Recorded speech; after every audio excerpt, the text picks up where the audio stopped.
Ahí está. Bueno, bienvenido a todo el mundo a nuestra segunda de 3 clínicas que estamos haciendo. La de la semana pasada fue sobre tefilín. De hecho, acá estoy con tefilín desarmaditos que mandaron para revisar. Y hoy vamos a hacer una clínica sobre la mezuzá. Hoy es 13 de agosto, son ya 19:40. Y bueno, vamos a pasar los próximos 50 minutos sumergidos en lo que es el espíritu de las mezuzot, en lo que es el alma que tiene en nuestro pueblo la mezuzá y el concepto específicamente de lo que son las mezuzot. Hay no sé, para poder empezar, para poder meternos un poquito en el clima y en lo que representa y lo que significan las mezuzot, me gustaría poder abrir acá a ustedes el momento y que empecemos a tirar sobre la mesa o sobre la pantalla lo que sabemos sobre la mezuzá, ¿sí? O sea, qué es, de dónde viene, cuál es el origen, a qué le llamamos mezuzá. Entonces la idea va a ser, en un primer momento, tratar de ordenar todo el conocimiento previo. Esto es diferente a, de repente, otro, como la clínica la semana pasada, donde empecé con los tefilín y les empecé a mostrar. Pero mezuzot, probablemente, si no, son todas mujeres, ¿no?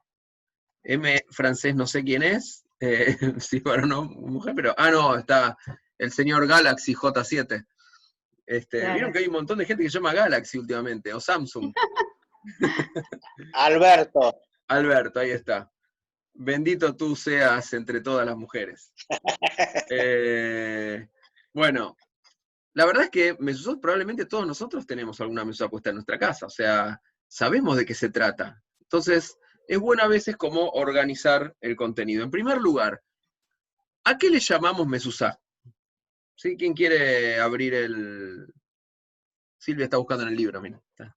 En el Shema, no estaba para no equivocarme, en el Shema decimos sobre tu brazo, pon las porciones sobre tu frente y escribirlas hacia la central de tu casa y tus ciudades. Entonces, en todas nuestras puertas, del lado derecho, tendría que estar la mezuzá. Bien, con una forma inclinada. Menos en la cocina, revisarlas ¿no? cada tanto. Menos en el baño. Ahí Exacto. dicen menos en el baño, menos en la cocina. Perfecto. Y trajiste cuál es el origen, ¿sí? Pesa.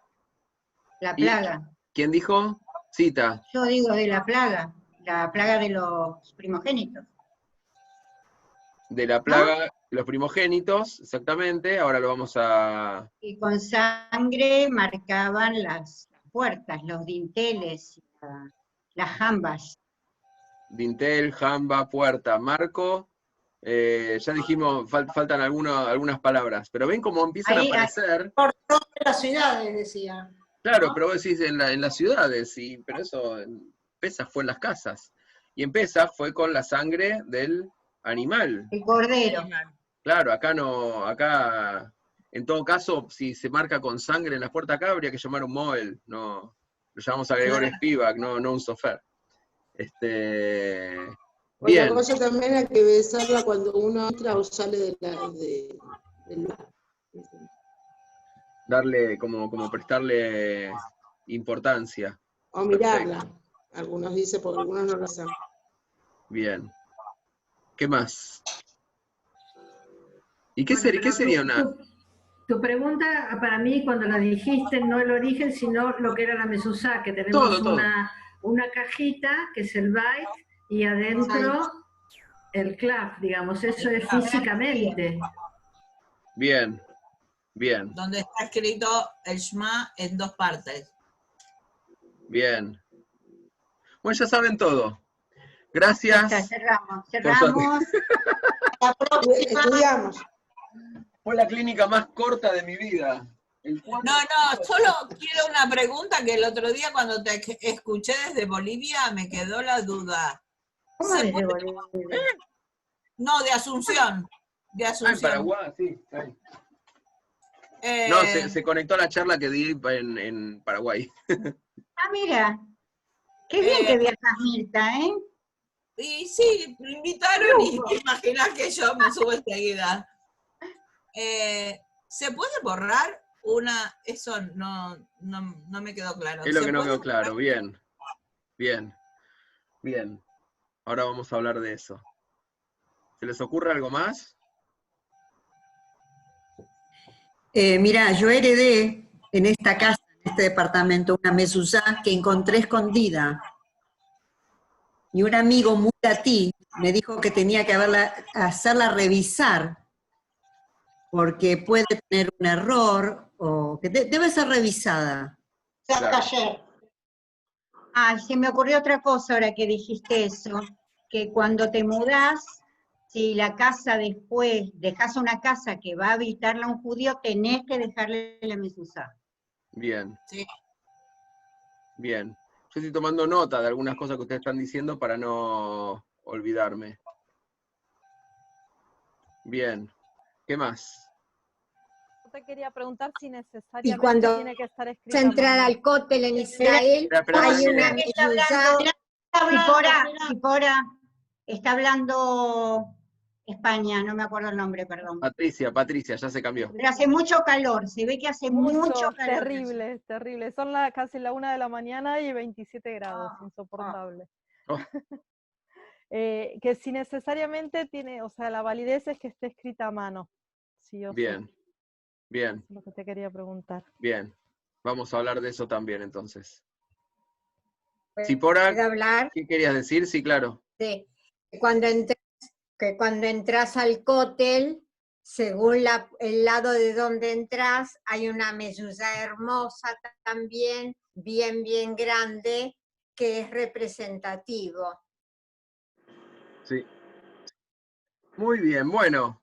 Dimos como un pantallazo y un panorama bastante amplio de todo lo que reviste, digamos, la mezuzá y su concepto. Lo que vamos a hacer ahora es esquematizar todos esos conceptos, todos esos conocimientos. Tengo una visita, ¿qué pasa? No. Hija. Esquematizar, digamos, todos esos conocimientos y todo ese concepto, uniendo en una misma charla, por un lado, cuestiones que tienen que ver con tradiciones, con costumbres, tradiciones, con leyes, con la escritura de la mezuzá, ¿sí? Por eso la estoy dando yo, y con conceptos, ¿sí? Entonces, vamos a empezar por lo primero, ¿sí? Un poco todo lo que estuvimos diciendo. Hay algunas cosas que son que dijeron que están son muy pertinentes, otras que pertenecen al mundo de los mitos que se generan alrededor, vieron como todo, ¿no? Que se generan alrededor de cualquier objeto, elemento o tradición. Entonces está bueno conocer qué es un mito y qué es parte de la realidad. Y después, terminologías que suelen ser confusas. Y por supuesto, les voy a contar cosas que nadie sabe sobre las mezuzot. Bueno, mejor dicho, nadie sabe, no. Que no son de las cosas que habitualmente se saben sobre las mezuzot. Vamos a conocer algunos de los secretos que tiene o que guarda. ¿Sí? Entonces empecemos por lo primero y lo básico, lo primero de todo. Entonces imagínense que estamos en Egipto, hace 3.300 años, viene Moshe, nos dice, gente, dentro de 3.300 años va a haber algo llamado coronavirus que va a hacer que todos tengan que meterse dentro de la casa y no salir para que no los agarre el virus. Bueno, hoy nosotros no tenemos esto, hoy tenemos una plaga, que es la de la muerte de los primogénitos, así que se van a meter en su casa, dice. Esta noche, que era la noche previa al Éxodo, y lo que van a hacer es agarrar un animal, lo van a sacrificar, que va a ser después un corbán de alguna forma, y con la sangre van a pintar los marcos, ¿sí? Los dinteles y las jambas de sus puertas. Eso es lo que pasó en la noche previa al Éxodo. Nuestros sabios dicen que esa fue la primera mezuzá de la historia, ¿sí? Que fue la manera de identificar las casas de los hebreos. ¿Por qué había que identificarlas? ¿Quién se acuerda? Para que pase de largo por allí. Claro. Para saltearlas. para que el Claro. Malaj Hamavet, Pasar a esa casa de largo. claro, la pasara por alto, lo que en hebreo es pasaj, y de ahí viene el nombre Pesaj. Claro. Por eso es Pesaj. Exactamente, por eso se llama Pesaj la festividad. Esa sangre claramente identificaba las puertas de las casas de los hebreos. Uno tiende a pensar y a decir la típica pregunta, ¿acaso no sabía Dios? ¿Cómo es la preguntacita? ¿Acaso no sabía Dios? Dios no sabía qué casas eran de los Yehudim. Claro, ¿necesitaba realmente él ver ese símbolo? ¿Ver la sangre en la puerta? Es más, imagínense que un egipcio haya dicho, che, mirá lo que están haciendo estos, por la duda yo lo hago. Claro. ¿Esa casa pasaría a ser una casa hebrea? O sea, ¿el ángel de la muerte le iba a saltear? Bueno, la realidad es que la respuesta que siempre se da es una respuesta por demás lógica y coherente, que tiene que ver con que el símbolo ese no era para que Dios supiese qué casas eran de los hebreos y qué casas eran de los egipcios, sino para que cada uno se identifique con lo que era. Es decir, yo quiero ser libre, yo pinto mi casa. O sea, si hubiese habido un hashtag en ese momento, yo me quedo en casa, hubiese estado circulando, yo pinto mi puerta. O sea, ¿no? ¿Por qué? Porque quiero ser libre. Ese es un poco el concepto. O sea, cuando uno tiene una mezuzá, o cuando uno piensa en una mezuzá, por lo general lo que se suele decir es que la mezuzá es para poder identificar la casa judía, ¿no? Pero no es que es para identificarla, porque para eso le ponemos yud, ¿no? Y hacemos a todos que vayan con un Maguen David amarillo en el brazo. O sea, no es para identificar las casas judías. Es para que uno pueda identificarse a sí mismo como parte de ese pueblo y constituir su hogar judío. Es un símbolo para uno, no es para el otro. Y vienen los sabios y dicen, bueno, esa es la primera mezuzá de la historia. ¿Pero por qué dicen que esa es la primera mezuzá de la historia? ¿Por qué no pensar de repente que, no sé, algún otro pasaje de la Torá representa algo similar? En otro momento se menciona la puerta, por ejemplo, en el caso de los esclavos hebreos. Si un esclavo hebreo quedaba libre al 7º año, pero el esclavo quería quedarse con esa familia, él podía decir, yo me quiero quedar, entonces su amo, digamos, tenía que llevarlo y pincharle en la oreja con una aguja, contra una puerta que se cierra. Entonces dice, bueno, a ver, ¿por qué no fue esa la primera mezuzá? Entonces, ¿cómo ponemos nuestra mezuzá? Agujereándonos la oreja contra la puerta. ¿Por qué dijeron justo que tenía que ser así?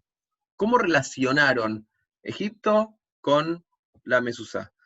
Entonces ahí es donde tenemos nosotros las fuentes, tenemos que ir a las fuentes que en nuestra tradición encontramos. ¿Cuáles son las fuentes bíblicas de la mezuzá? La semana pasada estuvimos aprendiendo el concepto de parshia, no para allá. Parshia. Una parshia es como una porcioncita de la parashá, un párrafo de la parashá, que se refiere a un determinado tema en particular.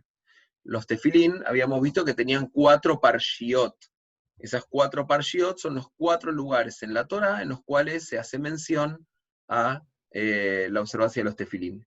2 de esas parshiot que mencionan a los tefilín también mencionan a la mezuzá. Es decir, como creo que había dicho Mirta, que son 2 partes, son 2 párrafos, es porque son los 2 lugares en los cuales en la Torá figura la mitzvah de la mezuzá. Una está en el libro de Devarim, Deuteronomio, capítulo 6, y la otra está también en Devarim, pero en el capítulo 11. ¿Sí? La primera de ellas es la que conocemos como Parashat Shema, Shema Israel. En hebreo dice, Shema Israel, Adonai Eloheinu, Adonai Echad. Be'avta Adonai Eloheja, Bechol leavojao, Bechol nafsheja, o Bechol meodeja, etc. ¿Sí? Ama a tu Dios con todo tu corazón, falta acá arriba el Oye Israel Adonai, nuestro Dios Adonai es único, ama a tu Dios con todo tu corazón, con todo tu ser y con todas tus fuerzas, ley que te prescribo y grabarás en tu corazón. Las explicarás a tus hijos, meditarás en ellas en toda ocasión, al amanecer y al anochecer. Átalas por signos sobre tu brazo, ponlas por señales sobre tu frente y las escribirás en las entradas de tu casa y de tus ciudades. ¿Sí? En hebreo, Uchtavtam al mezuzot beiteja uishareja. Esta es la primera de las dos fuentes bíblicas que prescriben la colocación de la mezuzá. Quiero decirles algo al respecto. Acá abajo ven que dice Uchtavtam, ¿no? Esta palabra Uchtavtam, que significa y las escribirás, es la palabra que le da origen, ¿sí? La palabra que funciona como disparador dentro de todo lo que es la tradición de lo que los sofrim hacemos. ¿Sí? Hay muchas leyes de Sofrut. Una de ellas, por ejemplo, dice que uno no puede, vamos a imaginar el siguiente caso. Yo estoy sentado para escribir lo que sea, una Torá, tefilín, una mezuzá, una megilá, lo que fuere. Y se me cae una gota de tinta, justo en el lugar donde tendría que ir una letra Yud, que es una letra chiquitita. Y justo con la suerte de que cayó y se formó una Yud. Puede pasar. ¿Esa Yud sería válida o no? No sería válida. Por dos razones. La primera es porque fue escrita sin kavaná, sin intención. No era mi intención escribirla, salió. Y la segunda es porque en la Torah dice Uchtavtam, y escribirán. Y dejar caer una gota para que se forme una letra no es escribir. De la misma manera, si, imagínense, estoy haciendo una letra. Esto lo vimos en el curso Secretos de un Sofer, que esto es como la continuación. Si estoy haciendo una letra y se me hizo un trazo como más largo y perdió la forma, ¿sí? La hice mal. Y la terminé de hacer, pero no quedó bien formada esa letra. Quedó como, o sea, imagínense, más larga que lo que tiene que ser. Entonces no se reconoce la letra como tiene que ser. Si yo voy y la borro raspando la parte más larga, estoy formando la letra, pero a partir del borrado, del acto de borrar, no del acto de escribir. Primero escribí, pero me salió mal. Y después, a partir de la acción de borrar, se me formó la letra. Tampoco es válido. ¿Por qué? Uchtavtam. Porque dice, y escribirán. ¿Sí? Entonces, la palabra esa es muy, muy, muy trascendental, es muy importante. Incluso imagínense que alguien, en vez de escribir, haciendo trazos, las va como dibujando las letras. Le hace el contorno, le hace así, le hace una cosita, y la va rellenando, y le va haciendo, la dibuja en vez de escribirla, tampoco sería válida, de acuerdo a algunas autoridades rabínicas, porque el acto tiene que ser escribir, y no dibujar, ni borrar, ni nada de todo eso. ¿Está bien? Así que quería, por un lado, detenerme en esa palabra. Esta palabra es una sola palabra, y escríbelas, las escribirás, que le dio origen a toda la tarea que hacemos los sofrim. Una palabra. De ahí se deducen 4000 leyes sobre cómo debe ser la escritura. ¿Y dónde hay que escribirlas? En las entradas de tu casa y de tu ciudad, es la traducción que casi todos conocemos. En la Torah dice al mezuzot beiteja, ¿sí?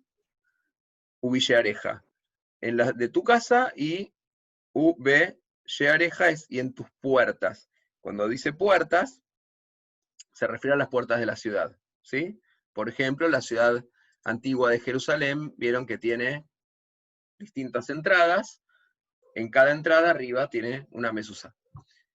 Pero no dice en la entrada de tu casa, dice en las mezuzot. Entonces nos preguntamos qué es una mezuzá. Entonces, bueno, volvemos. Cuento el buey y la gallina. Una cajita que tiene un rollo, un pergamino. Me hace acordar a Les Luthier, ¿no? Este merengue. Es un postre ahuevado. Siempre me remite a Rabinovich, a Munstock, todo esto. Mezuzá, en realidad, es lo que nosotros denominamos jamba. Mejor dicho, ninguno de nosotros lo denomina jamba. Es lo que se conoce con la palabra jamba. ¿Sí? Jambas de la puerta. Las jambas de las puertas. La jamba de la puerta es esto. ¿Ven? una abertura. Esto, lo que está de costado, de un lado y del otro, es la jamba. Eso es mezuzá. También está la palabra mashkov en hebreo. Mashkov es dintel.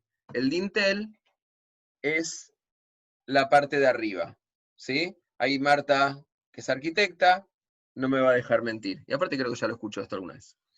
¿Sí? La jamba son los laterales de la abertura. Y el dintel es la parte de arriba. La jamba se la llama mezuzá, o mezuzot en plural, y al dintel se le dice mashkov. El dintel acá no juega. No. Jugó en Egipto, acá no. ¿Por qué no juega acá? Porque en la Torá dice al mezuzot beiteja, no al mezuzot beal mashkov beiteja. ¿Sí? O sea, ¿Por qué jugó en Egipto el mashkov? porque dice lo de donde pintaban. Y pintaban con un hisopo hecho con ¿cómo se llama? Que agarran así todo junto y mojaban la sangre y con eso pintaban. Pero decía que había que pintar toda la puerta, todo el marco. Pintaron todo el marco. Pintaron todo el marco. Y particularmente, en el caso de la colocación de las mezuzot, no, porque cuando vamos a la fuente bíblica, y la vuelvo a poner, de la colocación de la mezuzá, no habla de mashkov, habla solamente de mezuzot. ¿Está bien? O meshkofot. ¿Está bien? Y la segunda de las fuentes es lo que para nosotros es el segundo párrafo del Shema Israel, que dice, y será que si obedeciereis mis mandamientos, que yo os prescribo hoy, amando a Adonai vuestro Dios, y sirviéndole con todo vuestro corazón y con toda vuestra alma, yo daré lluvia de vuestra tierra a su tiempo, la temprana y la tardía, y recogerás tu grano, tu vino, tu aceite, etcétera, etcétera. Y sobre el final dice, y las escribirás en los postes de tu casa. Esta es otra traducción, ¿sí? Dice, Uchtabtam al mezuzot beiteja uvillareja. O sea, la misma expresión que teníamos antes, ¿sí? Uchtabtam al mezuzot beiteja uvillareja, y acá nos está diciendo para qué. Para que se prolonguen, leman irbuye meijem, para que se prolonguen tus días y los días de tus hijos sobre la tierra que Dios le juró a los patriarcas que se las iba a dar, tanto como los días de los cielos sobre la tierra. Es decir, que tenemos dos lugares en la Torá que nos va a hablar acerca de las mezuzot, y en ambas nos hace referencia también a los tefilín, ¿sí? En esta un poquito más arriba, dice, Besamtem et barai ele al levavhem beal nafshehem, ukshartem otam leot al yedehem beilototafot beineinehem. También habla de los tefilín, de ponértelos en tu brazo y en tu cabeza. Limatem otam et bneihem ledaberbam. Y vas a enseñárselas a tus hijos, y vas a hablar de ellas cuando estás en tu casa, o cuando estés caminando por la calle, al acostarte y al levantarte. O sea, en ambos casos, la mezuzá nos plantea como un símbolo y la relaciona con la educación a los hijos, y la relaciona con el hablar de ellas y permanentemente estar enseñando y repitiéndolas. Y oh casualidad, en los otros dos párrafos en los cuales habla de tefilín que vimos la semana pasada, los que estuvieron, se da en el momento en el cual el pueblo está saliendo de Egipto. Ambas son en el final de Parashá Bo, que es justo la anterior a que el pueblo cruzase el mar de los juncos. Y ahí habla sobre Pidión Aben, sobre el rescate del primogénito, y tiene la famosa expresión, Beigata levinja bayomaú, y le relatarás, le contarás a tus hijos en aquel día. Entonces, ahí se produce como un vínculo entre esta mitzvah y aquello que pasó en Egipto. Porque si pasó en Egipto, y nos está hablando en lo que será una especie de lo que llamamos Gzeirá Shabá, donde relacionamos algo que está en un lugar con algo que está en otro lugar, que están hablando de algo similar, o están usando las mismas palabras, entonces las macheamos y nos damos cuenta que son parte de una misma expresión. Por eso se considera que las primeras mezuzot colocadas, digamos, fueron aquellas en Egipto, y para lo cual se puso en aquel momento, entonces eso explica por qué las ponemos hoy en día. ¿Se entiende? Porque si en ese momento se pusieron para que uno se identifique como parte de este pueblo, de esta manera, uno también lo hace al día de hoy. Dicho esto, está bueno poder separar entre dos conceptos. Por un lado, lo que es la cajita, ¿sí? Que la llamamos bait, como dijo Marta, y alguno más también dijo por ahí. Ese bait en hebreo significa casa.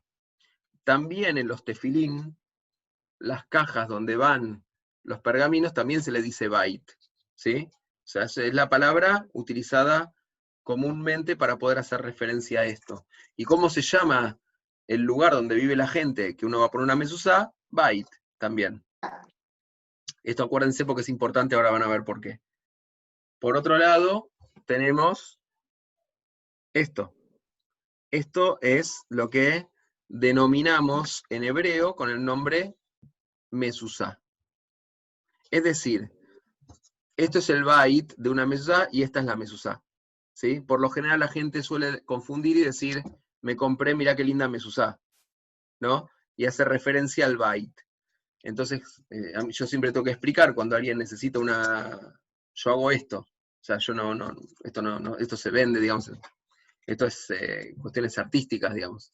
Yo vendo de plástico, digamos, por si alguno necesita, pero no es que tengo una colección de batim, pero muchas veces la gente confunde y piensa cuando está comprando una mezuzá, pero está buscando esto, no está buscando esto.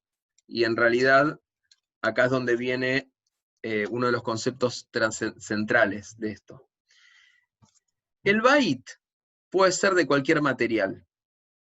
El bait puede ser de plástico, puede ser de acrílico, puede ser de madera, puede ser de vidrio, puede ser de piedra, puede ser choriliana, puede ser metal. Puede ser de metal.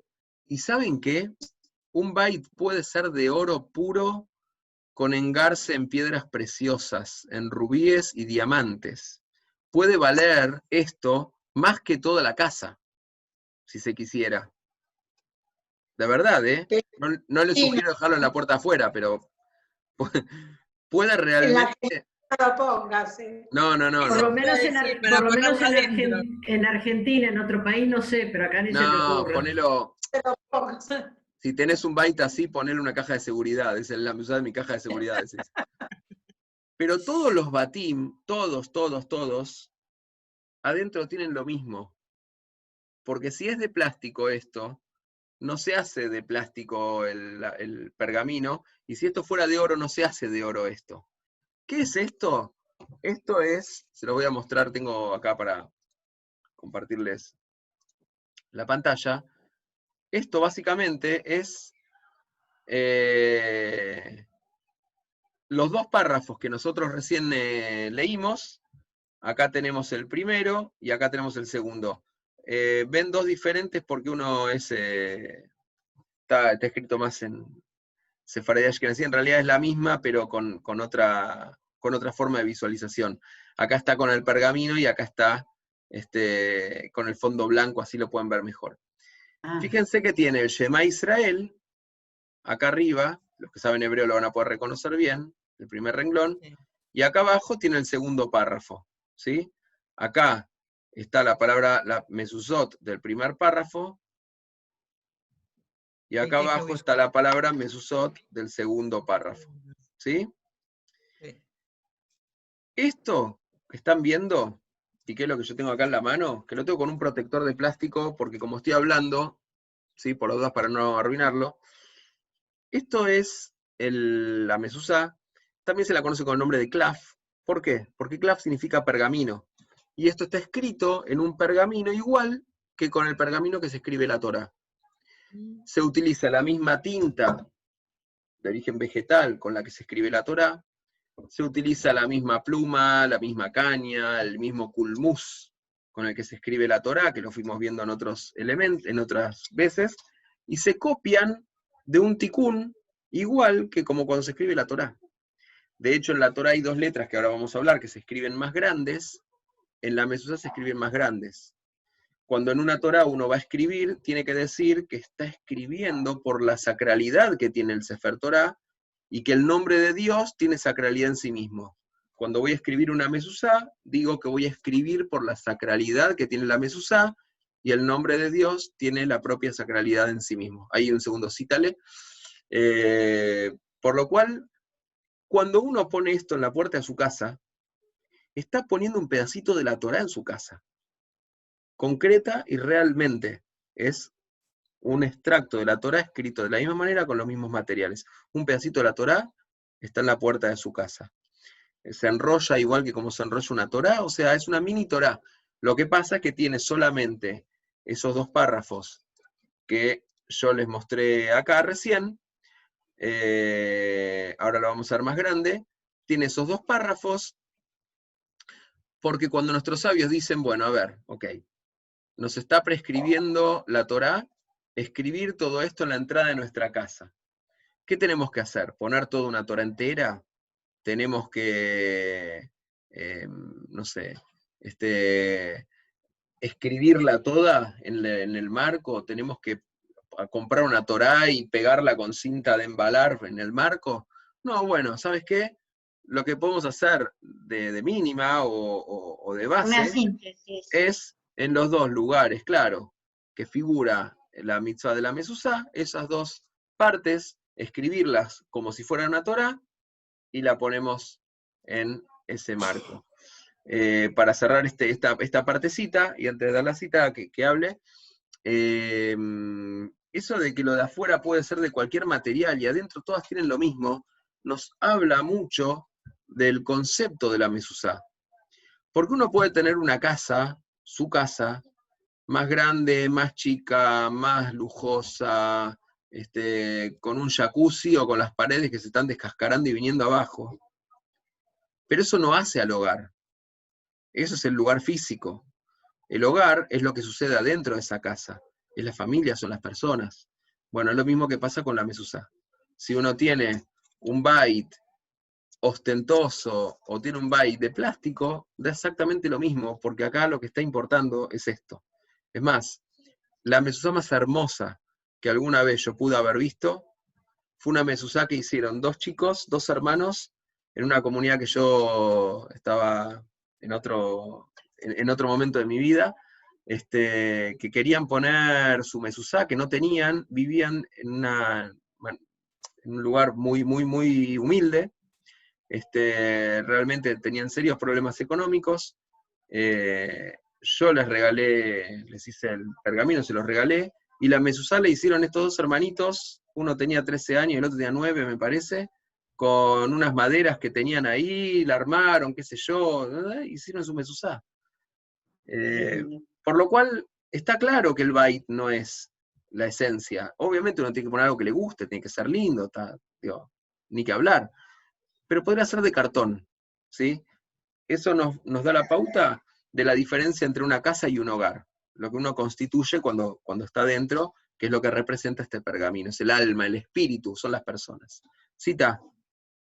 No, era una pregunta, pero me parece que al decir que es una Torá chiquitita es lo mismo, que no la podrías escribir de memoria, la tenés que copiar. Claro, la tengo que copiar. De todas formas, dentro de las leyes, lo que dice Cita es que en una Torá es obligación copiar letra por letra, o sea, palabra por palabra. Por más que te lo sepas de memoria, lo tenés que copiar porque te puedes equivocar. Pero la verdad es que nuestros sabios tenían mucho sentido común. O sea, los sabios de antaño tenían mucho más sentido común que el sentido común que puede haber hoy.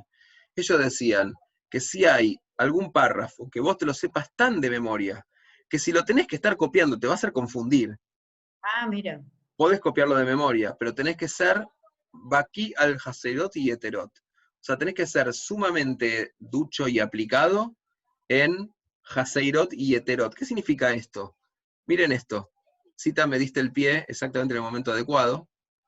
Qué suerte. Miren acá, los que saben hebreo se lo van a poder ver fácilmente, los demás les va a costar un poquito más, pero lo van a poder ver. ¿Ven acá donde está la flecha? Sí. ¿Lo llegan a ver? Sí. Mezuzot dice, tiene Mezuzot. 1, 2, 3, 4, 5 letras, ¿sí? Sí. Las 2 letras Zain están pegadas. 5 letras. Me voy abajo, el la segundo Baf. párrafo. Acá también dice Mezuzot. Pero faltaba la BAF. No están Claro, pegadas. bueno. Acá tiene 6 letras, miren. 1, 2, 3, 4, 5, 6. Esta letra No estaba arriba. no estaba arriba. Bueno, No. esto significa que en el primer párrafo la palabra mezuzot se escribe con bab haser, o sea, sin la bab del medio, es como que abajo está zain, están los 3 puntitos, ¿no? Así en diagonal, que es una U, se llama shuruk. Y la segunda vez que aparece, se escribe con bab malé, con la bab completa. Y así tiene que estar, porque así está en la Torá. Hay un montón de explicaciones de por qué en una está así, otra no está así, que no viene al caso. Lo mismo pasa con Totafot, acá. Miren, Totafot se refiere a los tefilín. Acá Sí, está es- escrita con una bab en el medio, Y arriba no. y arriba, acá no. Bueno, tenés que ser súper aplicado, como Sofer, en saber qué palabras y dónde se escribe con la bab o sin la bab.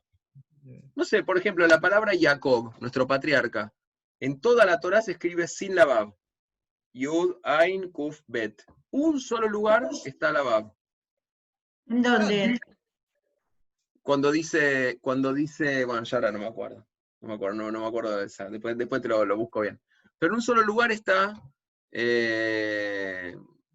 está el nombre de Jacob con bab. Bueno, si te la vas a dar de canchero y vas a escribir de memoria, bueno, estate atento, porque tiene que ser ahí. No, pero claro, en la mezuzá se supone que como es más corta y te la haces de memoria, pero si aparece esto tenés que estar muy atento. Sí. Yo ya escribí más de 3000 mezuzot, por lo cual la realidad es que la mano ya empieza a ir sola, o sea, y vos ya sabés en qué renglón achicar un poquitito la letra, en qué renglón tenés que estirar alguna para que no te calce una letra dentro de otra que está arriba, ¿no? Ya llega un momento en que es como que van saliendo de esta manera. Así que en esos casos se puede escribir de memoria, pero solo si uno realmente la tiene sumamente clara de cómo escribirla. Y realmente, si uno lo quiere ir leyendo, lo confunde. Pero sí lo que tiene que hacer es ir diciéndola en voz alta, las palabras que va a escribir. ¿Me siguieron hasta acá? Sí. Bien. Una pregunta. Sí. Nace el hecho de ponerla en la casa y haber escritura, nace en la época de la escritura, porque antes no había escritura en pergamino.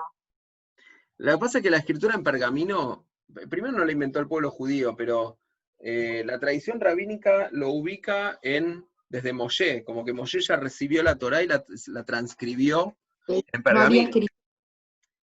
Sí, No había. escritura había desde mucho antes, los egipcios ya escribían, los fenicios. En el papiro. En los papiros, en Egipto. En pergaminos, bueno, lo que pasa es que tenían más vacas que el pueblo judío por donde se fue moviendo, que lo que de repente podía crecer para fabricar los papiros en las orillas del Nilo, quizás. Pero la realidad es que la escritura, así como nosotros la tenemos, tenemos que referirnos hace unos 2200 años, no 3300. O más también, 2500 quizás, que es de donde se tiene ya mayor registro. Pero te voy a decir que ya en la época del primer templo, ya estaban, ya había libros, en el mismo Tanaj se lo menciona, y de hecho Ezra, el escriba, el Sofer, se ocupaba de preservar esos textos también. Entonces, desde ese momento nosotros ya lo tenemos, ya tenemos la escritura tal como la conocemos hoy, que después en la Mishnah y en el Talmud va a quedar fijada la tipografía con la que se puede escribir, etcétera, etcétera. ¿Sí? O sea que es Babilonia. No, Desde la primera- mucho antes. Ya, todavía estando con el Beit HaMikdash. Ah, estaba todavía. Claro. Ahora, vamos a ver algunas particularidades de la mezuzá. Algunos secretitos en estos 10 minutos que nos quedan. Yo quiero ver porque hay chats acá. Ah, no, son saludos de antes. Voy a volver a compartir la pantalla. En primer lugar vamos a hablar de algunas palabras que están arriba. Shema Israel, Adonai Eloheinu, Adonai Echad, dice acá. ¿Sí? Escucha Israel, Adonai nuestro Dios, Adonai es único.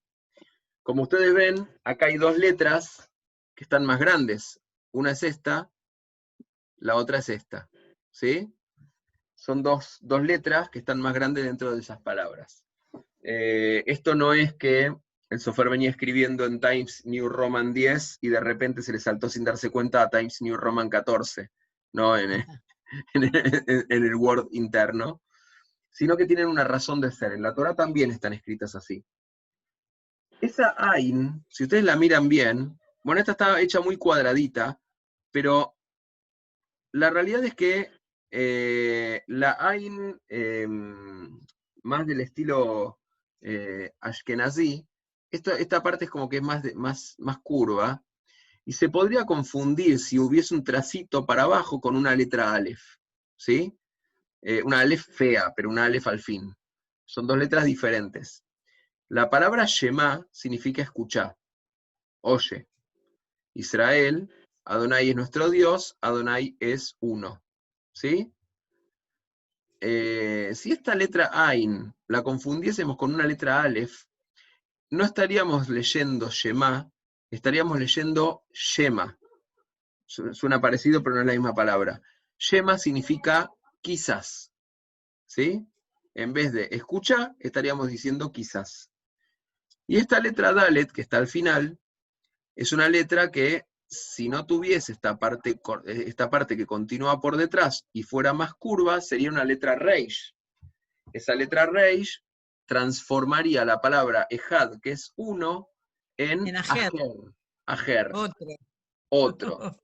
Por lo cual, en vez de decir, escucha Israel, Adonai nuestro Dios, Adonai es único, estaríamos diciendo, quizás Israel, Adonai sea nuestro Dios, Adonai es otro. Es otro. Le cambia radicalmente el sentido. Totalmente todo. Cambia la historia.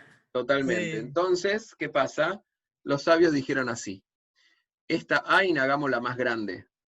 Y cuando lo vayas a pronunciar, cuando lo lees, no digas Shema Israel, decí Shema Israel, para que se pronuncie el ma, así.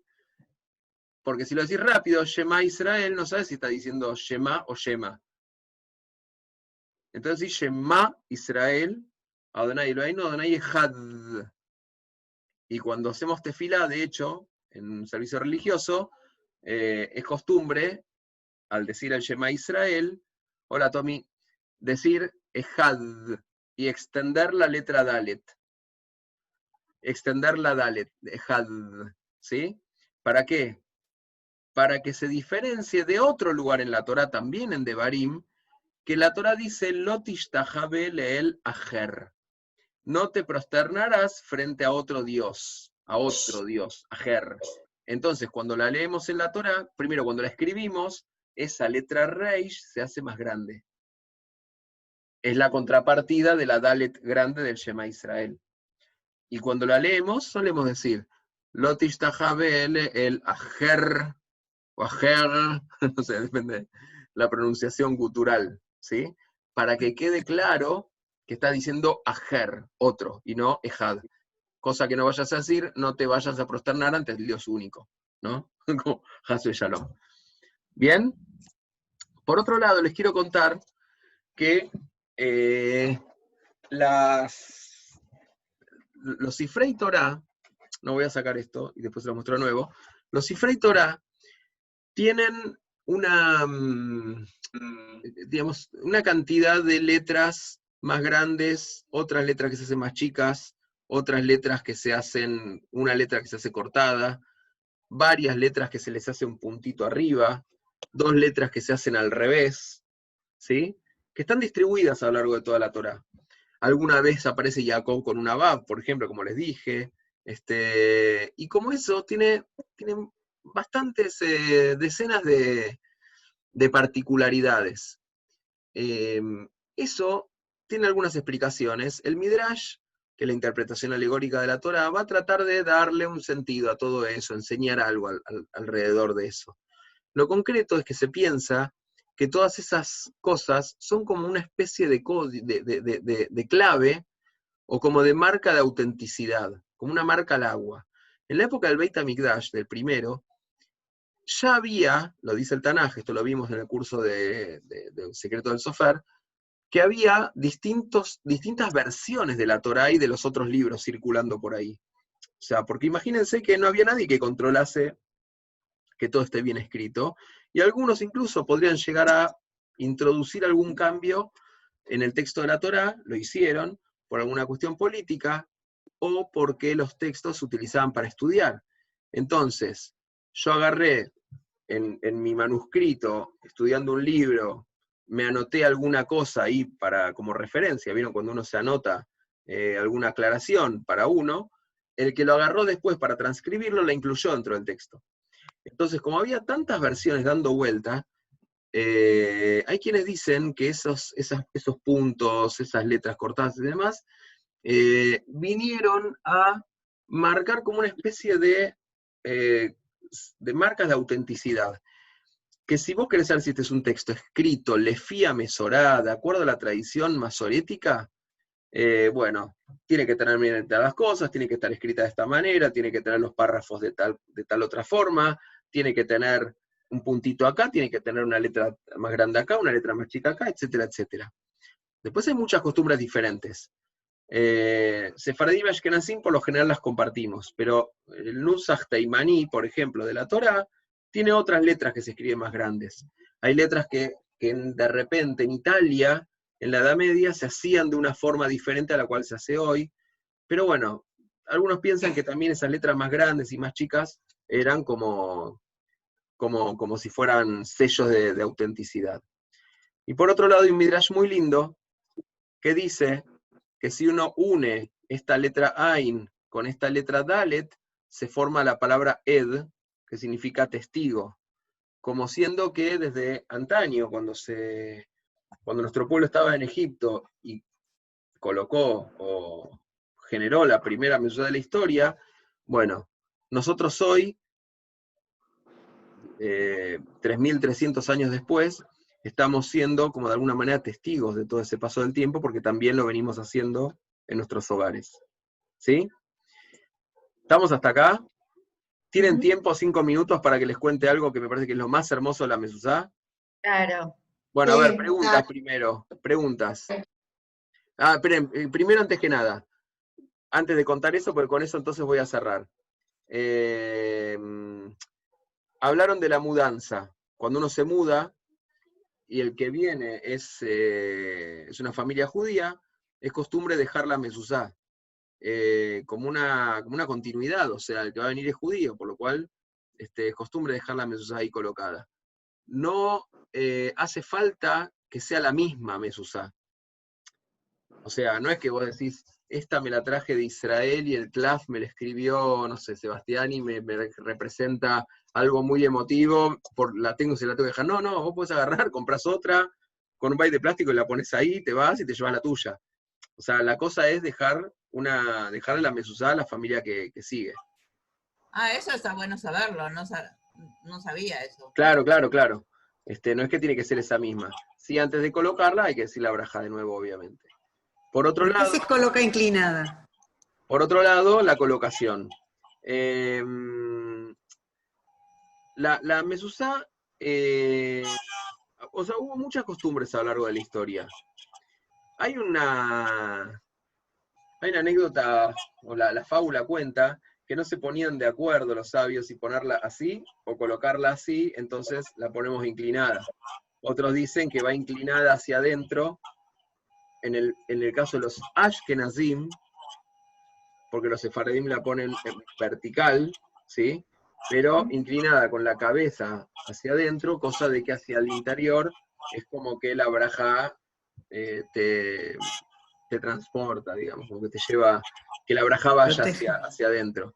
La mezuzá no deja de ser un puente que une el afuera con el adentro, y que cuando vos pasás y la ves, alguien habló de la costumbre de darle un beso,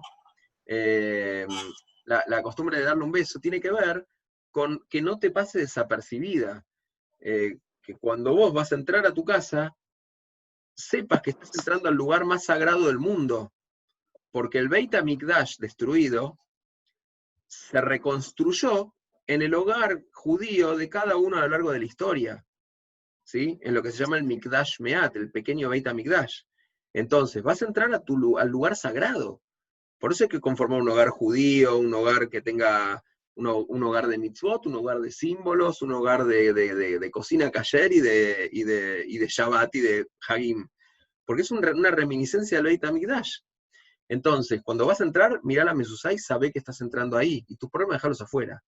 Y cuando vas a salir, no sé, cuánta gente hay que en su casa es amorosa con el perro y con el gato, y sale y estafa a cuanta persona se le pase por el camino. Entonces, ser uno adentro y ser el mismo afuera. Que por un lado marque una diferencia, estoy en el lugar sagrado, pero por otro lado es un puente con el afuera. ¿Sí? Entonces, por eso es que se suele poner a la altura de los ojos. Vieron que se habla siempre del tercio superior del marco, ¿sí? Si uno lo dividiese en 3, en el tercio superior es donde iría la mezuzá, dentro del tercio superior. Pero ¿qué pasa si uno tiene una puerta enorme, como la de la ciudad de Vieja Yerushalayim? Busquen una foto después, pongan Yar Yafo, la puerta de Yafo, altísima. La mezuzá no está allá arriba, ¿eh? La mezuzá está mucho más cerca, hay que estirar el brazo. La idea es poder verla. Por eso está ahí. Entonces alguien pregunta cada tanto, bueno, si es la pieza de un chico, ¿se puede poner más bajo la mezuzá? Hay algunos rabinos que dicen que sí, porque la idea es que ese chico la vea cuando entra, es educativo, enseñarle a darle un beso, enseñarle a verla, pero otros dicen, entre los cuales yo me ubico, que habría que ponerla, digamos, alta, pero lo más bajo dentro de la alta, y quizás ponerle un banquito ahí, cosa que se esfuerce en llegar, en querer crecer para esa mezuzá. O sea, porque hay un punto medio en esto de Leshem Hinuch, de hacer las cosas en aras de la educación, a adaptar todo a las necesidades de cada uno. Entonces yo creo que tiene que haber un equilibrio justo, que es lo que muchas veces los movimientos más liberales dentro del judaísmo nos olvidamos de encontrar. O sea, siempre como bajar la vara para que sea accesible. Y a veces está bueno que sea accesible, pero a la vez uno querer o esforzarse en querer llegar. Y después algo que les quiero decir. Sí, Patricia. Sí, ¿qué pasa si no hay minyan para la No, colocación? nada. Una persona no necesita minyan. Pues no la puede tengo poner. puesta por eso, porque me dijeron que sí, acá donde vivo es imposible. No. La mezuzá la puede poner uno solo, si uno vive solo, la puede poner en su casa. Es lindo invitar familia y amigos para hacer como la Hanukkah Bait, la inauguración de la casa. No hace falta minyan para eso. Lo puede poner un hombre, lo puede poner una mujer, porque tanto mujeres como hombres estamos obligados a la mitzvah de la mezuzá.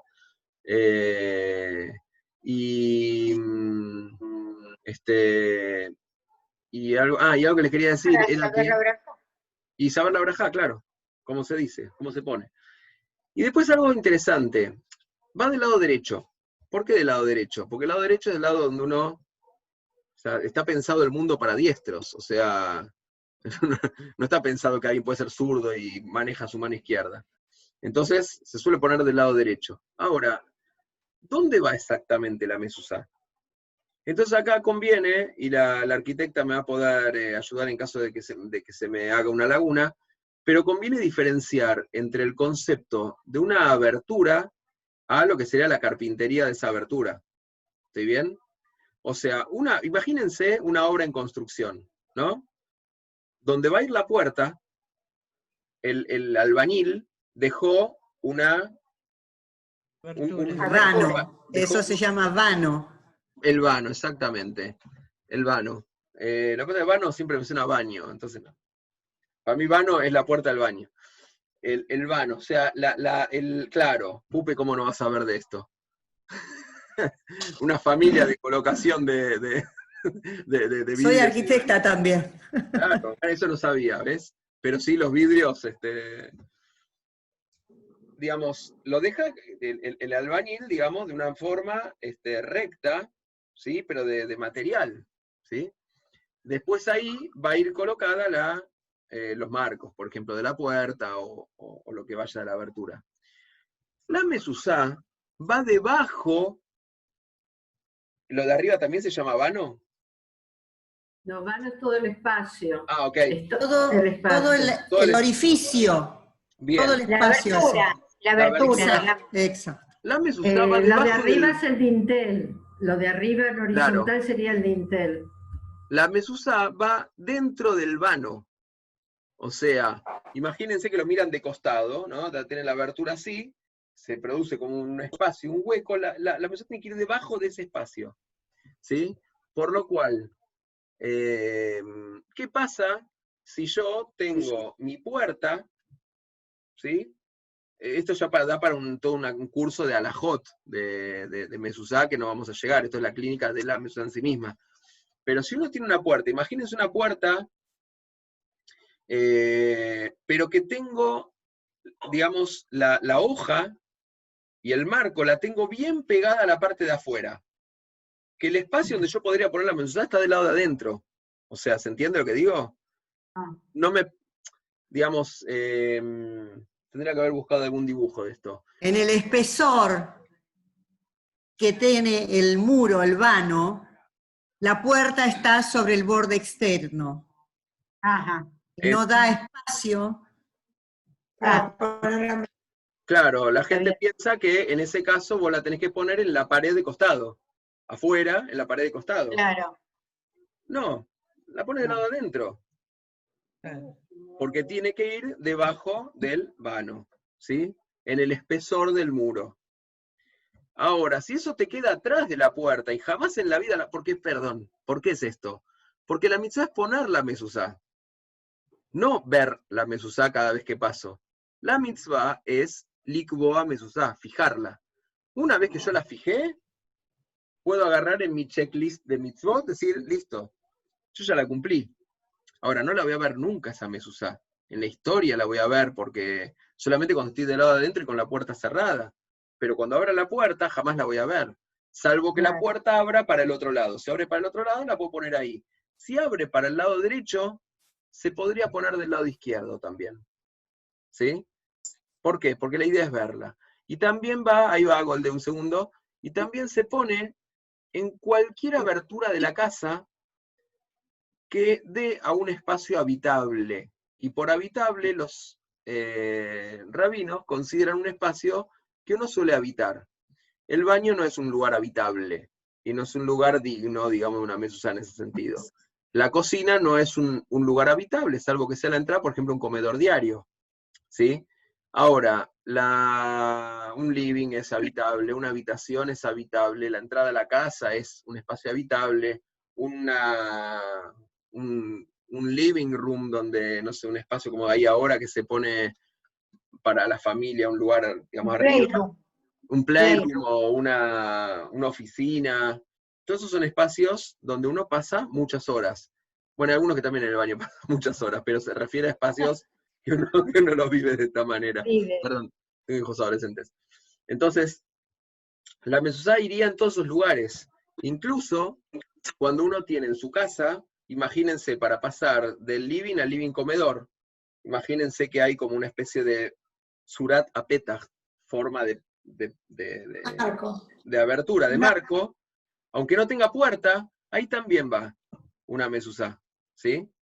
No va en los coches, claro, ahí, como tiene Liliana atrás, me parece. No, hay mezuzá para coches, pero en realidad lo que es un estuche, adentro tiene filata derech. No es una mezuzá, digamos, para autos. Los negocios que ponen. En los negocios, tal cual. Y lo que hay que tener en cuenta es que la mezuzá no es un amuleto.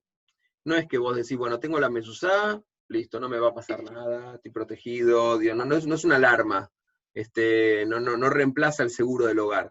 ¿sí? Hay que tener cuidado con eso porque hoy en día, desde muchos ámbitos, se inculca o se busca que la gente cumpla mitzvot a través del miedo. Entonces, mira, justo perdón, la cantidad de veces ya que escuché la siguiente historia de personas que les pasó en primera persona, yo digo, chau, no debería quedar más ciudad en pie. Que les pasó a ellos o que le pasó a su padre o que conocen a alguien que le pasó, pero esto es verdad, esto es así. Que se les incendió la casa y fueron a revisar después la mezuzá, que no se incendió, porque se incendió adentro, y justo la palabra, la letra reish de la palabra ayer estaba borroneada. Entonces quedó esh, fuego. ¿Podés creer? No puedo creer, la verdad que no. Sinceramente no. Sinceramente no. Yo siempre me acuerdo cuando era pibe, adolescente, que estaba con Cita ahí en Murillo, que alguien contó que por esos años había habido un accidente de trenes en Israel, y un tren agarró un micro con chicos que iban a una escuela y murieron, no sé, como 10 chicos, fueron a la escuela, revisaron las mezuzot y había justo 10 mezuzot en mal estado. Yo les quiero decir que cuando alguien va a encontrar, cuando me dan para revisar una mezuzá, siempre uno va a encontrar algo cuando quiere encontrar. Esto es como cuando uno se va a hacer estudios. Yo estoy sano, pero si me voy a hacer estudios, y mira, tenés un poquito agrandada la glándula tiroides, pero puede ser normal, y ya te empezás a quemar con la tiroides. Entonces, la halajá dice que las mezuzot, porque alguien preguntó sobre la revisión, la mezuzá hay que revisarla para ver que esté en buen estado, que no se borronean las tintas, las letras, que no saltó la tinta, porque a veces pasa que la tinta se salta. La mezuzá tiene que estar bien, tiene que estar perfecta, tiene que estar en excelente estado. A veces pasa que está a la intemperie y abajo se llena de agua y todo esto se hace como un manchón. Hay que revisarla. 2 veces en 7 años, dicen.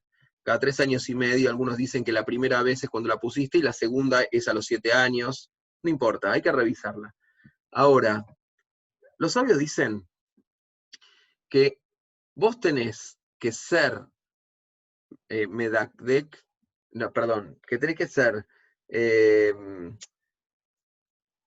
ser minucioso para escribirla hasta en el kotz de una yud, o sea, la yud, la letra más chiquita, y tiene como una especie de espinita para arriba. Uno tiene que ser minucioso para escribirla hasta en eso. Pero al momento de revisar, ein medakdekdim ad kotzo shel yud. Tampoco le vas a ir a buscar el kotz de una yud cuando revisas.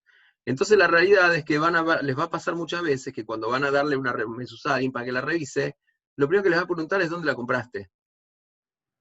No de manera objetiva ver la mezuzá. No, la compré en el templo de no sé dónde. Ah, esos son de los reformistas, ¿no? Sí, bueno, déjame ver. No, ves, mira.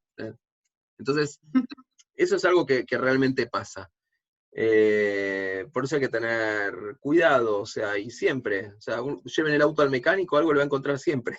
O sea, entonces, como en toda halajá, siempre es cuestión de saber si uno es mahmir o mekel. Mahmir es aquel que va a ser más estricto de lo estricto. Y el mekel es el que dentro de todo el amplio panorama que prescribe la halajá va a ser el más permisivo, digamos. Eso lo explicaste con el gráfico de la halajá, en la clase de halajá. Que lo vimos la primera semana de todas, me acuerdo. Golde, vos querías decir algo, ¿no? Hace un montón. Sí, yo te quería decir de que cuando yo me mudé acá, mi esposo puso la mezuzá como corresponde en el marco de la puerta. 2 veces me la rompieron algún vecino atorrante. Entonces está puesta del lado de adentro. A veces que se puede poner alágicamente el lado de adentro incluso. Pero bueno, hay soluciones. Bueno, y lo último que les quiero contar, porque ya se hizo recontra tarde. Sí, tengo hambre. Sí, es esto. Del lado, vamos a ponerlo así, del lado de frente de la mezuzá tenemos este texto como lo vimos. Cuando la damos vuelta, encontramos algunas inscripciones. ¿Qué son esas inscripciones? Acá dice Shaddai. Eso quería preguntarte. El nombre de Dios. Es el nombre de Dios, significa algo así como todopoderoso, y además son las iniciales de Shomer Daltot Shomer Israel. Daltot Israel. Daltot. Daltot. Porque Dlatot es el plural de Delet. Pero cuando es Mihut, cuando viene con conjunción con otra palabra, es Daltot Israel. Se cambia la... De las. Y cuando la enrollas, ese Shaddai tiene que quedar para afuera. Claro, cuando uno va a enrollar la mezuzá, empieza desde el final, la enrolla de modo tal que esto quede hacia afuera. En el bait, esto iría adentro del bait, y así es como va a la puerta, ¿sí? Cosa que esto quede hacia el frente y arriba. Hacia y el por frente. otro lado, del hacia otro el lado, frente. ¿qué? Hacia el frente. Hacia el frente. Claro, hacia, digamos, de O espaldas. sea, no contra la puerta, no contra la puerta. No contra el marco. Claro, Eso. de espaldas No contra al el marco. Y arriba tiene esto, que así no lo van a poder identificar, porque está escrito al revés. Lo tengo que dar vuelta. Así. Ahora sí son letras en hebreo. Ahí dice Kuzu bemoses kuzu, que no significa nada en hebreo. Se los voy a poner acá para que lo puedan ver mejor. Acá tienen el Shaddai, ¿lo ven? Y acá dice esta expresión, Kuzu bemoses kuzu, pero para poder entenderlo y para poder verlo necesitamos ponerlo al revés. Esperen. Así. ¿Está bien? Esto no significa nada, así como está. En hebreo no significa nada. ¿De dónde surge esto? Estas son expresiones cabalísticas que desde la mística, y el Zohar es parte de las fuentes, dicen que esto hay que ponerlo atrás de la mezuzá. Si no lo tiene no pasa nada, porque no es ley cuba, no le invalida la mezuzá, pero es costumbre ponerlo. Esto surge de a las letras de la palabra Adonai, Eloheinu, Adonai, de Shema Israel, Adonai, Eloheinu, Adonai, Echad, a cada letra sumarle una letra en el alfabeto. O sea, si hay una Yud, se pone una Jaf. Si hay una Hey, se pone una Vav. En español sería como que si hay una A, pones una B. Si hay una H, pones una I. ¿Sí? Que es la letra que le sigue. Entonces forma esa expresión. Kuzu, bemoxes, kuzu. Vendría a ser como Adonai y Eloheinu Adonai, pero camuflado. ¿Sí? ¿Y por qué se pone esto? Bueno, ¿y dónde se pone esto? Es más importante todavía. Miren esto. Yo voy a prender la linterna de mi celular para que puedan ver esto. ¿Ven ahí donde está, acá donde está este espacio donde se marca la diferencia entre los dos párrafos? Sí, aparece Shaddai. Ahí lo ven. ¿Lo ven? Sí. Sí. Ah, se ve igual sin la luz así. Y por otro lado, arriba donde dice Adonai Eloheinu Adonai, arriba de todo, fíjense. Eso que parece como que se ve manchado, en realidad es esto. Ah, es lo mismo, pero en Kuzu. Claro. Ven que ahí está el Israel, y al lado y del otro lado se ve el Ejad, y en el medio esta expresión.